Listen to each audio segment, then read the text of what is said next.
Good morning बेटे। Good morning ma'am. Good morning, happy new year. आज हम करेंगे चैप्टर सेम टू यू। वाक्य रचना। ठीक है, आप भी खोल लीजिए बुक, चैप्टर वाक्य रचना।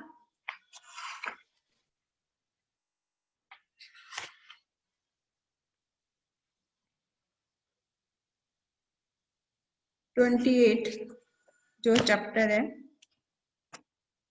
वो खोल लीजिए, वाक्य रचना का 28 चैप्टर। सभी बच्चे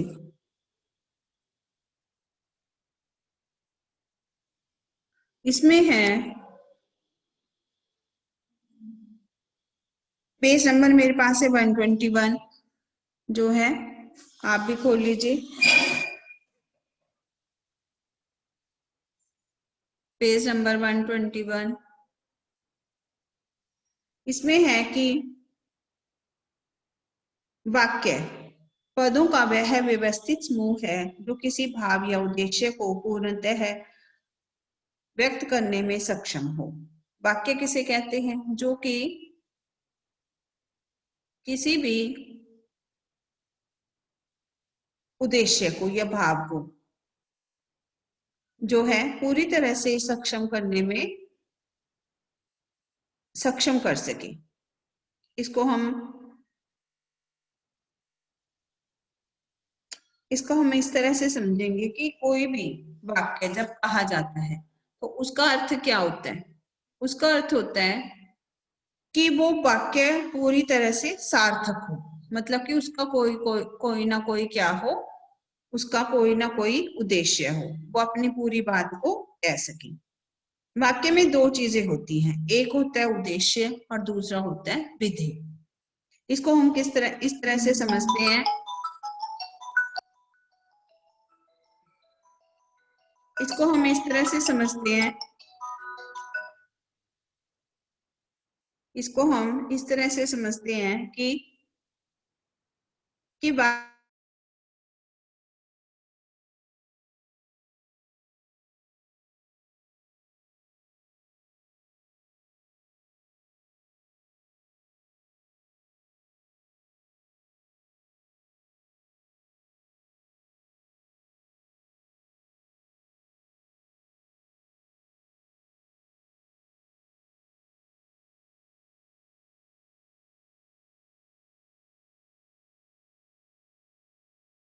होता है वह व्यवस्थित समूह जो किसी भाव या उद्देश्य को प्रकट करता है।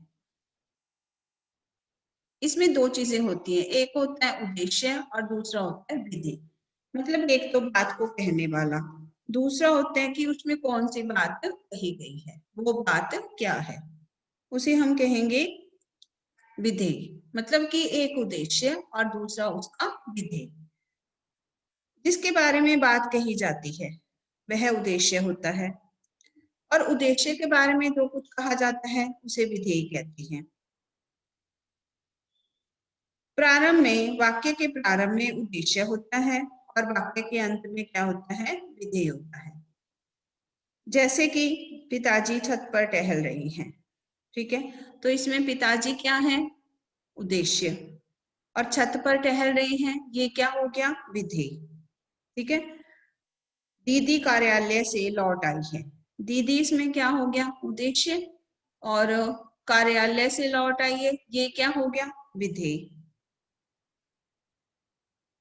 अब वाक्य के निम्नलिखित दो भेद होते हैं, पहला होता है रचना के आधार पर और दूसरा होता है अर्थ के आधार पर। अब हम यहाँ पर दोनों के भेद देखते हैं। रचना के आधार पर जो है भेद क्या है, और अर्थ के आधार पर भेद कौन से हैं? रचना के आधार पर जो भेद हैं वो हैं सरल वाक्य, संयुक्त वाक्य और मिश्र वाक्य। सरल वाक्य, संयुक्त वाक्य और मिश्र वाक्य, ये है रचना के आधार पर विधेय, रचना के आधार पर भेद, और अर्थ के आधार पर, अर्थ के आधार पर भेद होते हैं इसके 8, ठीक है। उसमें है विधानवाचक, निषेधवाचक, आज्ञावाचक, प्रश्नवाचक, विस्मयादि बोधक, इच्छा बोधक, संदेह बोधक और शर्त बोधक। अब आपको ये ऐसे तो समझ नहीं आएगा, इसको मैं आपको इस तरीके से समझाती हूँ कि पहले तो सबसे पहले आपने देखना कि वाक्य क्या होता है, ठीक है। वाक्य होता है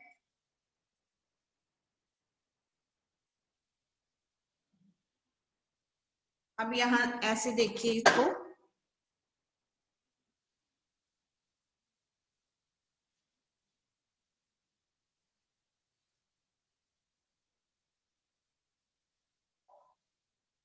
इसको देखिए ऐसे कि चैप्टर है ये वाक्य रचना, वाक्य रचना, ठीक है। और है पाठ है ये 28। अब देखिए वाक्य रचना, वाक्य कहते किसे हैं? वाक्य होता है शब्दों का व्यवस्थित समूह जो किसी भाव या उद्देश्य को प्रकट करता है। शब्दों का व्यवस्थित समूह, वाक्य क्या होता है? शब्दों का व्यवस्थित समूह, व्यवस्थित मतलब सही तरीके से, व्यवस्थित समूह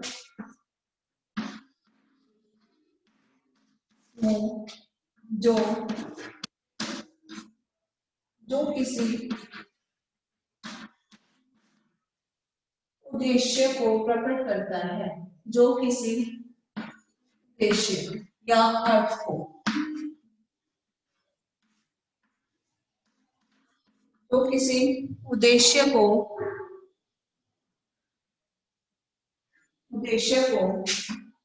पूर्णतः प्रकट करता है,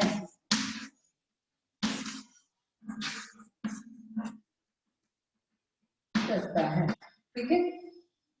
फिर इसको ऐसे देखते हैं कि राम पढ़ रहा है, ठीक है। ये हो गया एक वाक्य, इसका एक अर्थ है, इस वाक्य का क्या है? एक अर्थ है, ठीक है। तो इसको क्या कहेंगे? राम, ये हो गया इसका उद्देश्य मतलब करने वाला, और पढ़ रहा है क्या हो गया? विधि, इसे हम कहते हैं उद्देश्य और एक ये विधि, ठीक है।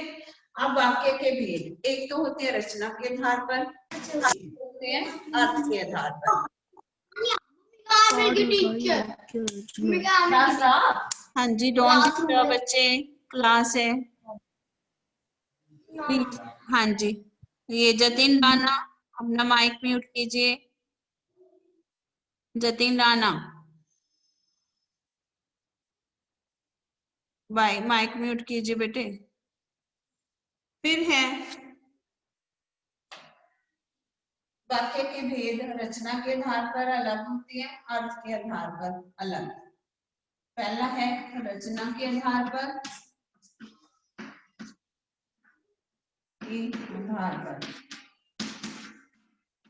तीन होते हैं, सरल, फिर सरल, दूसरा है संयुक्त, और अगला है तीसरा है मिश्र। ये तो हो गए रचना के आधार पर भेद। एक होता है अर्थ के आधार पर, अर्थ के आधार पर,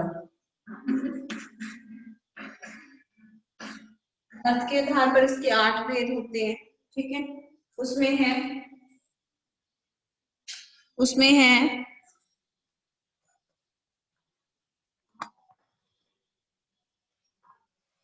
विधानवाचक, निषेधवाचक, आज्ञावाचक, प्रश्नवाचक। उसमें एक है पहला विधानवाचक, ठीक है, विधानवाचक।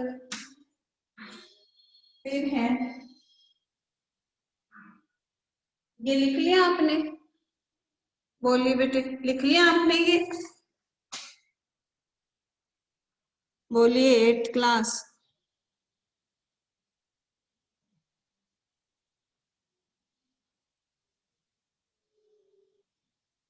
हाँ जी, लिख लिए बेटे ये आपने? बोलिए, कर लिया? बोलो बच्चे, लिख लिया आपने? मैं आगे करवाऊं? Yes ma'am. आगे है अर्थ के आधार पर। अर्थ के आधार पर जो भेद होते हैं, रचना के आधार पर 3 है, सरल, संयुक्त और मिश्र। फिर है अर्थ के आधार पर। अर्थ के आधार पर जो भेद है वो 8 है। पहला है विधानवाचक, जब किसी काम को किया जाता है। विधानवाचक क्या करता है? हमें किसी काम के होने की सूचना देता है, विधानवाचक। ठीक है। दूसरा दूसरा है इसमें निषेधवाचक, इसमें हमें किसी काम से मना किया जाता है। निषेधवाचक क्या होता है? जिसमें कि किसी काम को करने से मना किया जाता है। नंबर 3 आज्ञावाचक, जब हम किसी को ऑर्डर देते हैं या फिर अनुमति लेते हैं। आज्ञावाचक वाक्य कौन सा होता है? जब हम किसी को आज्ञा देते हैं या फिर हम क्या करते हैं? अनुमति लेते हैं, उसे हम क्या कहते हैं? आज्ञावाचक। फिर है उसके बाद प्रश्नवाचक। प्रश्नवाचक, ये जो आप प्रश्न उत्तर करते हो, जब वाक्य में प्रश्न पूछा जाता है उसे कहते हैं प्रश्नवाचक। विस्मयादि बोधक, विस्मयादि बोधक क्या होता है? जिसमें कि कोई हैरानी प्रकट की हो। ठीक है। फिर है इच्छा बोधक, इसमें हम दूसरों के लिए इच्छा या अपने लिए इच्छा जताते हैं। ठीक है। अगला है संदेह बोधक, 7वां है संदेह बोधक, जब किसी काम के होने में हमें पूरा होने में संदेह, उसे कहते हैं संदेहवाचक। अगला है शर्त बोधक, शर्त बोधक को संकेतवाचक भी कहते हैं या शर्त बोधक कहते हैं। इसमें शर्त लगी होती है, एक वाक्य दूसरे के ऊपर आश्रित होता है कि अगर तुम पढ़ोगे तो पास होगे। ठीक है। तो बेटे लेट आते हो आप, जल्दी आया करो।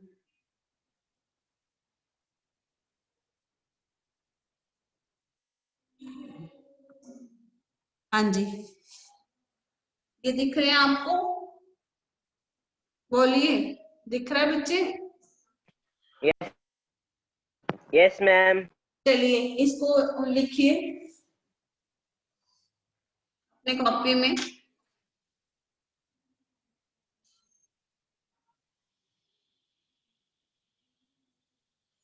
हाँ जी, कीजिए इसको।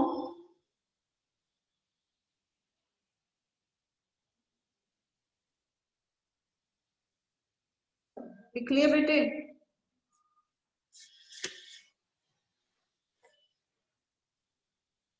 लिख रहे हो?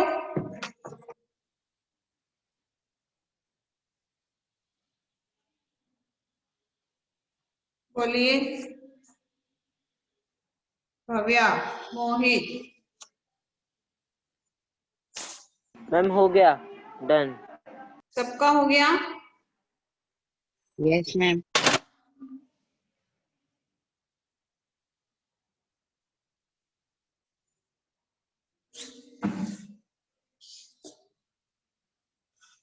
हाँ जी, सबका हो गया बेटे? बोलिए। Yes ma'am. चलिए अब इसकी एक्सरसाइज करते हैं और इसको समझते हैं साथ साथ। ठीक है।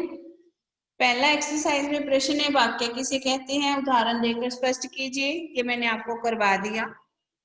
वाक्य के भेद ये भी बता दिए रचना के आधार पर और उसके अर्थ के आधार पर। ठीक है। ये 4 प्रश्न है। चारों आपने लिखने हैं जो मैंने अभी बोर्ड पे कराए हैं। रचना के आधार पर भेद लिखने हैं, अर्थ के आधार पर भेद लिखने हैं, वाक्य किसे कहते हैं ये लिखना है। ठीक है, 3 प्रश्न हो गए, ये तीनों लिखने हैं आपने। फिर भेद किस किस आधार पर किए जाते हैं? रचना के आधार पर किए जाते हैं और अर्थ के आधार पर किए जाते हैं। आगे है सही उत्तर के सामने सही का चिन्ह लगाइए। वाक्य के कितने अंग हैं बताइए? 1 2 3 4 कितने हैं? कौन बताएगा? बताइए वाक्य के कितने अंग हैं? बोलो बच्चे, नियति बताइए। 2 2। कौन कौन से अंग हैं वाक्य के? 2 पता है कि आपको? Yes ma'am. बोलिए कौन कौन से 2 अंग हैं? एक उद्देश्य और दूसरा विधेय। कौन कौन से 2 अंग हैं वाक्य के? हाँ जी, वाक्य के कौन कौन से 2 अंग हैं? उद्देश्य और विधेय। उद्देश्य और विधेय। हाँ जी, 2 अंग है। रचना के आधार पर वाक्य के कितने भेद हैं? रचना के आधार पर, रचना के आधार पर वाक्य के कितने भेद हैं बेटे? बोलो। अभी मैंने बताए हैं 3। रचना के आधार पर 3 भेद हैं, सरल, संयुक्त और मिश्र वाक्य। और अर्थ के आधार पर कितने भेद हैं? ये अभी बोर्ड पे लिखे हुए हैं। कितने भेद हैं अर्थ के आधार पर? ये देखो बोर्ड पे लिखे हैं। विधानवाचक, निषेधवाचक, आज्ञावाचक, प्रश्नवाचक, विस्तारी बोधक, इच्छावाचक, संदेहवाचक और शर्त बोधक। 8 भेद हैं। कितने भेद हैं? 8 भेद। ठीक है, अब वाक्यों में से उद्देश्य और विधेय अलग कीजिए। 100 प्रश्न है। तुलसीदास जी ने अवधि में रामचरितमानस की रचना की। तुलसीदास क्या है? उद्देश्य, और रामचरितमानस की रचना की विधि। ठीक है, उद्देश्य के आगे लिखना है आपने उ और विधेय के आगे लिखना है वी। ठीक है, अवसर पाते ही चोर भाग निकला। अवसर पाते ही चोर भाग निकला, चोर हो गया इसका उद्देश्य, और भाग निकला क्या हो गया? विधेय। राजीव ने देश विदेश की सैर की। राजीव क्या हो गया? बोलिए भव्या, नियति, बोलिए बच्चे क्या हो गया? विधेय। राजीव हो गया उद्देश्य और देश विदेश की सैर की विधेय। नहर धीरे धीरे बह रही है। नहर क्या है? उद्देश्य, और धीरे धीरे बह रही है वो क्या हो गया? विधेय। आप बच्चे बोलिए साथ साथ, आपको मैंने अभी समझाया है तो आप साथ साथ बताइए। हाँ जी, फिर है प्रतिभाशाली छात्रों ने विद्यालय के नाम पर 4 चांद लगा दिए। प्रतिभाशाली क्या है? प्रतिभाशाली उद्देश्य। हाँ जी, और 4 चांद लगा दिए विधेय। फिर है हाँ, सैनिकों ने आतंकवादियों को मार दिया। सैनिक क्या है? उद्देश्य, आतंकवादियों को मार उद्देश्य। दिया विधेय। विधेय। विधेय। हाँ, अगला है द प्रश्न नहीं करना। प्रश्न, यह प्रश्न देखो, किसान हल चलाता है, इसको आज्ञावाचक क्या बनाएंगे? आज्ञा देनी है उसको, किसान हल चलाओ। ठीक है, संकेतवाचक, देवगीत पढ़ता है। अगर देवगीत पढ़ता, संकेत बताना है, संकेतवाचक। संकेतवाचक में हम क्या करते हैं? संकेतवाचक में हम इसको संदेह, प्रश्नवाचक और शर्त लगाते हैं। ठीक है, अगर देवगीत पढ़ता तो पास हो जाता संकेतवाचक में। ठीक है, पायल आ जाएगी, इसका प्रश्नवाचक बनाओ। प्रश्नवाचक तो आप रोज बनाते हो, बताइए प्रश्नवाचक क्या बनेगा? क्या पायल आ जाएगी? बिल्कुल सही है। साहिल ने पत्र लिखा, इसका निषेधवाचक बताइए। इसमें हमने मना करना है उसको, मतलब मत लगाना है, नहीं लगाना है। साहिल ने पत्र लिखा। साहिल ने पत्र नहीं लिखा। साहिल ने पत्र नहीं लिखा। बिल्कुल सही। अब वाक्यों को शुद्ध करके लिखना है पद क्रम के अनुसार, मतलब कि जम्बल्ड करती हो ना, जैसे तुम वाक्य में उनको उससे लगाती हो, उससे क्रम से लगाती हो, तो यहाँ पर भी सही करना है इनको। तुम हो पढ़ते नहीं क्या, इसका सही क्रम क्या क्या बनेगा? तुम पढ़ते नहीं हो? बिल्कुल। हेमा है गई घर सृष्टि के, हेमा सृष्टि के हेमा घर हेमा गई सृष्टि है। के घर गई है। मुझे एक दे दो कप चाय का, मुझे एक चाय का मुझे कप दे एक दो। चाय का कप दे दो। अजय और राधा और जितेंद्र हैं रहे पढ़, अजय अजय राधा और और जितेंद्र राधा पढ़ और रहे हैं। जितेंद्र पढ़ रहे हैं। अजय राधा और जितेंद्र पढ़ रहे हैं।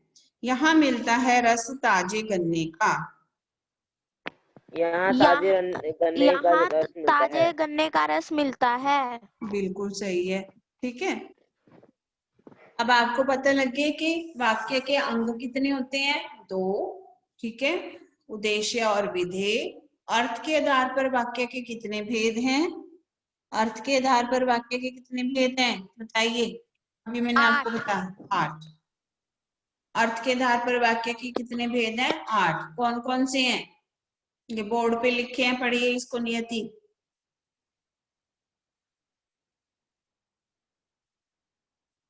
हाँ जी, आप पढ़ो भव्या। विधानवाचक, निषेधवाचक, आज्ञावाचक, प्रश्नवाचक, विस्मयादिबोधक, इच्छावाचक, संदेहवाचक, शर्तबोधक। क्या होता है इच्छावाचक? कौन बताएगा? इच्छावाचक क्या होता है? जब हम किसी के लिए इच्छा प्रकट करते हैं, ठीक है, या हम अपने मन की कोई इच्छा प्रकट करते हैं, तो क्या होता है इच्छावाचक। जैसे कि शुभ कामना देना, तुम्हारा कल्याण हो, ठीक है, ईश्वर करे तुम उन्नति की राह पर चलो, भारत माता की जय हो, मेरा आज कुछ मीठा खाने का मन है, तो हम क्या कहेंगे? इच्छावाचक। ठीक है, फिर है, अब बताइए इसमें से संदेहवाचक क्या होता है? संदेहवाचक जिसमें हमें कुछ संदेह होता है कि वो शायद घर आया होगा, बिल्कुल शायद आज सही, वर्षा हो। शायद आज वर्षा हो, ठीक है, शायद पिताजी आज आए, शायद जो है राम कल दिल्ली जाए, ठीक है, तो इसमें डाउट होता है, हो सकता है,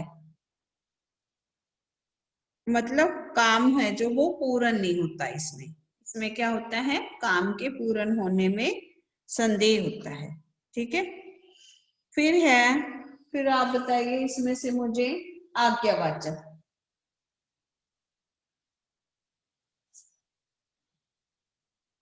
बोलिए आज्ञावाचक क्या होता है? ये आज्ञावाचक में बताइए बेटे। मैम आज्ञावाचक में होता है कि अगर हम किसी को कोई कुछ कहते हैं कि दरवाजा बंद कर दो, या हम किसी से कुछ पूछते हैं कि मैं ये कर लूं, या हम किसी को बताते हैं कि ऐसे नहीं करते। इसमें हम आज्ञावाचक में हम बोलते हैं कि उपदेश देते हैं, या उसको आज्ञा देते हैं, या प्रार्थना करते हैं। ठीक है, यहाँ से चले जाओ, अभी मत जाओ, किसी का दिल मत दुखाना।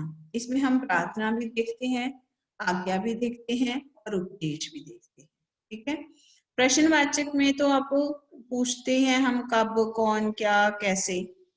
विस्मयादि बोधक में हर्ष, शोक, घृणा का बोध होता है। कितना सुंदर स्थान है विस्मयादि बोधक। ठीक है, हैरानी का भाव है, अरे तुम आ गए, इसमें भी हैरानी का भाव हो गया। हाय चोरों ने सब कुछ लूट लिया, तो इसमें क्या हो गया? शोक का भाव हो गया। ठीक है, तो ऐसे वाक्य जिनमें विस्मय हो, हर्ष हो, शोक हो, घृणा हो, हर्ष मतलब खुशी हो, वहां पर हम क्या बोलते हैं? विस्मयादि बोधक वाक्य। अब है एक शर्त बोधक। शर्त बोधक को हम क्या बोलते हैं? संकेत भी बोलते हैं, संकेतवाचक भी बोलते हैं। इसमें हम कंडीशन लगी होती है कि अगर तुम पढ़ते तो पास हो जाते, यदि राम आएगा तो मैं जाऊंगा। इसमें क्या लगा होता है, कंडीशन लगी होती है, शर्त लगी होती है। फिर है विधानवाचक। विधानवाचक में किसी काम के होने का पता चलता है कि ये काम हो रहा है या नहीं। जैसे राम पढ़ रहा है, ठीक है, तो राम का पढ़ना, उसके काम करने का पता चला कि वो पढ़ रहा है। और वर्षा हो रही है, मतलब किसी कार्य का विधान, विधान मतलब उसके काम के होने की सूचना मिलती है हमें। प्रधानमंत्री ने लाल किले पर तिरंगा फहराया, ठंडी ठंडी हवा चल रही है। तो ये कौन से वाक्य हो गए हैं जो कि विधानवाचक है, किसी कार्य के होने की सूचना देते हैं। समझ आई?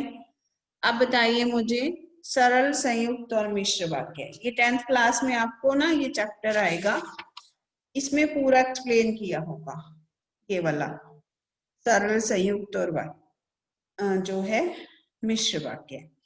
सरल वाक्य होते हैं जिसमें कि एक ही काम होता है और करने वाला भी एक ही होता है, सिंपल भाषा में, ठीक है। जैसे कि हम इसमें लिखते हैं कि अमर ने खाना खाया, तो अमर ने खाना खाया, इसमें अमर क्या है, उद्देश्य, और जो काम हो रहा है खाना खाना वो क्या है, विधेय। अमर ने खाना खाया, ये क्या हो गया, एक ही उद्देश्य और एक ही विधेय है। तो इसका मतलब ये कौन सा वाक्य है, एक ही काम हो रहा है और करने वाला भी एक ही है। तो ये कौन सा वाक्य हो गया, सरल वाक्य। संयुक्त वाक्य में दो वाक्य जुड़े होते हैं। आशीष स्कूल जाता है और मन लगाकर पढ़ता है। दो वाक्य जुड़े होते हैं, ठीक है। किससे जुड़े होंगे, योजकों से, समानाधिकरण योजक से। किससे जुड़े होते हैं, समानाधिकरण, या, अथवा, और, इनसे। मिश्र वाक्य। मिश्र वाक्य क्या होता है, मिश्र वाक्य होता है कि उसमें एक प्रधान वाक्य होता है और दूसरा वाक्य उसके ऊपर आश्रित होता है। मिश्र वाक्य में गोपाल ने पूछा तुम कहाँ गए थे, गोपाल ने पूछा कि तुम कहाँ गए थे। दूसरा, हम जानते हैं कि वे आज नहीं आएंगे जबकि उनकी अत्यंत आवश्यकता है। तो एक वाक्य के ऊपर दो वाक्य जो हैं आश्रित हैं, इनको हम क्या कहते हैं, मिश्र वाक्य, ठीक है। इसका पूरा चैप्टर है आगे कि आश्रित उपवाक्य क्या होता है, संज्ञा आश्रित उपवाक्य क्या होता है, फिर उसके बाद सर्वनाम, संज्ञा सर्वनाम एक ही होता है, फिर आएगा उसके बाद विशेषण उपवाक्य, फिर उसके बाद होता है क्रिया विशेषण उपवाक्य। तो ये पूरा चैप्टर है, आगे आपको 9th 10th में आएगा ये चैप्टर। अर्थ के आधार पर वाक्य भेद, ये आपको 9th में आएगा चैप्टर, ठीक है। और रचना के आधार पर वाक्य भेद है जो इसका आगे जो एक्सप्लेनेशन है वो 10th में आएगी, ठीक है। हाँ जी बताइए, समझ आ गया सबको, बोलिए, बोलो क्लास। हाँ जी बोलो बच्चे, कुछ पूछना आपने, बोलिए, समझ आ गया बेटे, बोलो बच्चे। हाँ जी भव्या, नियति, यस मैम। आपने इसमें से कुछ पूछना है तो बताइए। हो गया, नो मैम। कुछ पूछना है? No ma'am. हाँ जी, ओके जी, happy new year again. Thank you, ma'am, and same to you. Thank you, bye bye.